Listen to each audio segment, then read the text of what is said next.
Yo, what's going on, guys? Chris Boner here, Power Training TV, everything power related.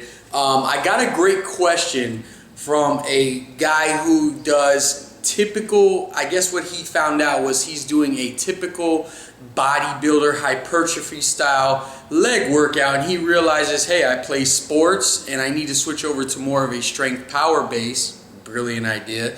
And his training is set up basically where he moves from one exercise to the other, doing 3 sets of 10 to 12. You know, he does his, what do you say, squats, hack squat, leg press, leg extension, leg curls, and calves or something like that. He does 3 sets of 10 to 12 each one. So I'm going to invite you to basically take exactly what I use in my new book. I'm giving you guys 100% how I set up our lower body training for athletes in my new book. So let's go over it real quick. So first and foremost, I usually start off after a dynamic warm-up. I start off with a plyometric style workout. This is going to include your box jumps, your broad jumps, your depth jumps, connected plyos, bounds, power skips, anything of that nature. Lower body training that for rate of force development. That's going to be from 5 to 10 sets. This is going to be very volume, so bear with me. And I usually go 5 to 1 reps within those sets.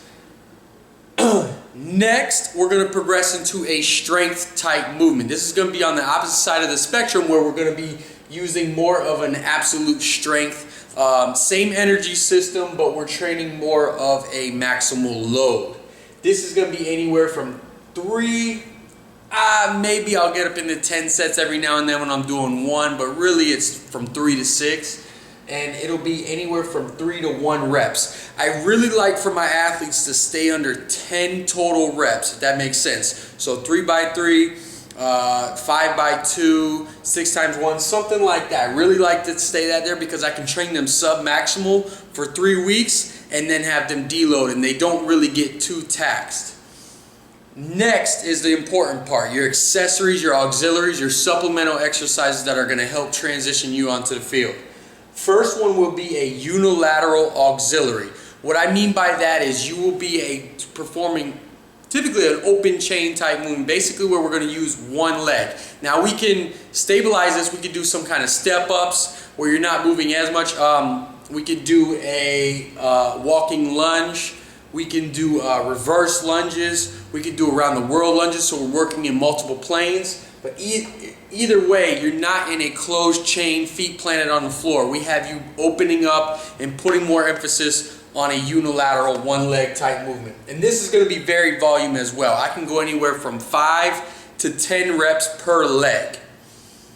Next, I usually superset it. So as you can see, A and B, I usually love to superset these two, is going to be a posterior chain auxiliary movement. What I mean by that is we're going to be working the glutes, hamstrings, erectors, everything in unison. So this is going to be your good mornings, your Romanian deadlifts. We might even switch it over to something like, if you're training here, implement like the keg carries, really taxing that posterior chain. Maybe something like the tire flip, if we want to progress more towards season and get a little more athletic.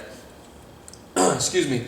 Number 4 is what I call iso glute hamstrings. So what I do here is every other week I substitute, but either it's going to be an isolation of the glutes or an isolation of the hamstrings. And here we're going to work more volume. Here's where I feel like a lot of kids are underdeveloped here, and a lot of athletes respond really well when I apply a stimulus like this, whether it be hip thrust, whether it be some kind of leg curl, manual leg curl, band leg curls, something to really basically focus on the hamstrings or glutes. And then last but not least, if you want to throw something in, I usually love to tax the core with the leg day. 2 types of core movements that I do are stabilization, where I'm basically having you do some kind of plank. I might have you do in unilateral auxiliaries, I might have you do some kind of overhead, twisting lunge, something like that. Or I might just stabilize it right down here. Or I might do a energy transference. That's where I'm having you do like a squat chop or wood chop or reverse chop. Something where I'm using your entire body, twisting the same way you would in competition. So there it is. Simple, basic for you to start molding using this template for your lower body training. I guarantee you guys will start seeing results. Plug in exercises in here and play with it. Feel your body out, see what works best for you. I hope that helps. I'm Chris Barner, Power Training TV.